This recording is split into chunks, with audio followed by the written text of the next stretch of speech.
Pull up my britches legs. Hello, YouTube world. It's Kirkpatrick. And thanks for stopping by. Yeah, really do appreciate it. Boy, oh boy, a fella asked me the other day, he said, Packer, you been doing YouTube?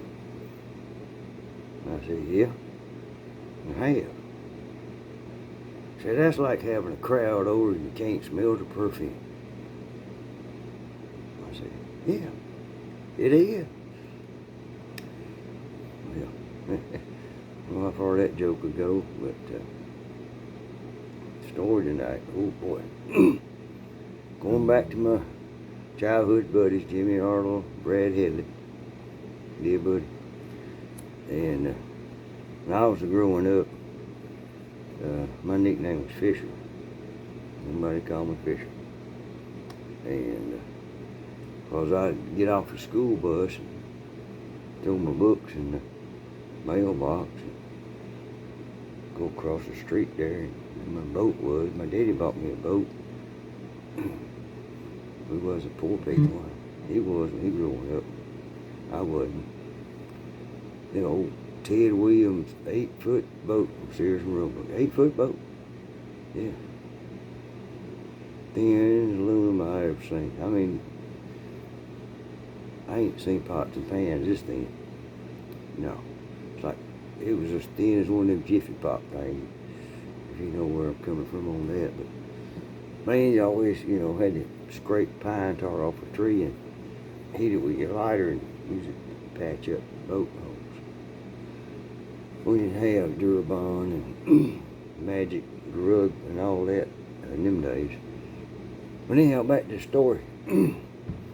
Well, Jimmy and Brad and me, we all lived the same neighborhood here. We got off the school bus together, Yeah. But one day it had been raining, buddy. It had been raining. spring of the year, and it had been raining. Oh, half a day, every day, for about 5 days. But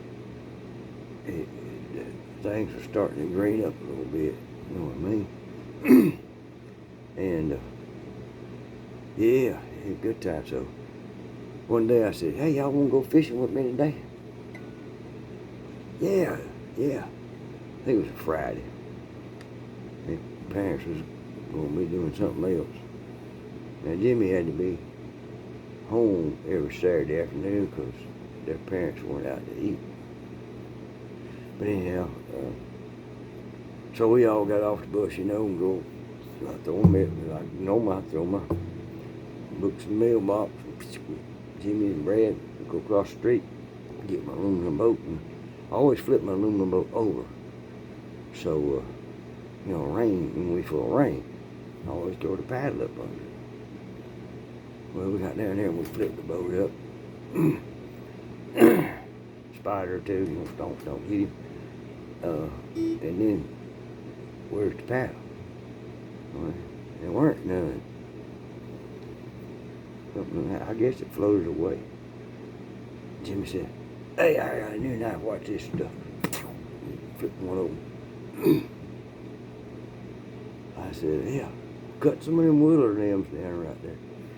So he cut a few willow limbs down, kind of skinned them up, We still left the tops bushy.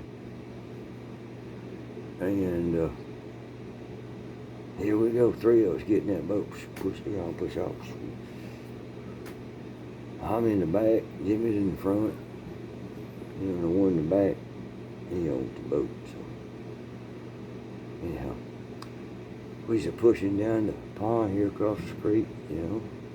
It's about an 8-acre pond. Anyway, getting back there toward the back, and man, the water was that close to the boat. 3 of us in there in that boat, that hit the boat. And we were pushing with them, water limbs. And I don't know. I didn't see what was coming up ahead. We got stuck on a sandbar. We thought. It weren't no sandbar. It was a brim bed. Man, as far as you could see. Well, couldn't see about 40 yards, but still. Brim beds. Just, I mean, God, there was no moss down there. It was crystal clear where they kept it fanned away. Beautiful, bowl-shaped brim beds. Now, for y'all folks that ain't from around here, some of y'all call them perch. Sunfish is probably the most best name. That's one place in the States calls them dingers. Yeah, anyway, talking about them little brim. Well, we couldn't get off the dang sandbar. Remember, it's been raining, so it wasn't just, no 90 degrees, you just hop in the water, push. It's cold water, sure. I said, well, I turned my pole around, willow limb around, and on the end of it was all bushy. I said, I think put this bushy part down there, and I can push this off his back. So I did. And Jimmy wiggled in the front, and hey, it got us loose. I said, yeah. I said, take your limb and turn around backwards. We're going to paddle. So we was paddling with the brush ends. Boy, we was making a good time, too. Just doing that, paddle. And all of a sudden, fish. I kid you not, that fish on the bed just start jumping out of the water. And Brad's sitting in the middle of the boat. They jumping in the boat, we're knocking them down. That old boat had no lie wheel. You forget that. Anyhow, Brad had 2 or 3 under his foot, and I had 1 or 2 under my foot. And, it's brim, they jumping in the daggum boat. Well, we got us a mess of them, so I give them back. Got homework to do. So we paddle back, and get back to the house. And Brad said, well, I gotta go home, I'm just up the hill. And Jimmy said, I gotta go too. And Jimmy lived on the far end of the neighborhood. He had a pretty good little walk. All I had to do, go across the little street, driveway thing, up the hill. And they said, all right, Ian, have a good one. Well, all right, Fisher, that's what they call it. Anyway, I got all the fish, 32 of them. Yep. That's another thing, when you own a boat, if they don't own them, you're going to get all the fish. Anyhow, I went back up there and got a bag of fishing. Daddy has a little cleaning table around the side of the house over there, water hose. He seen I was over there just a cleaning fish. Water's going in. Dad come in there and said, boy, that's the Lord of mercy. What y'all using for bait today? I said, Daddy, we put the first fishing pole in the water. Y'all doing something illegal? No, Daddy. We was just paddling along and the fish started jumping in the boat. Daddy looked at me and said,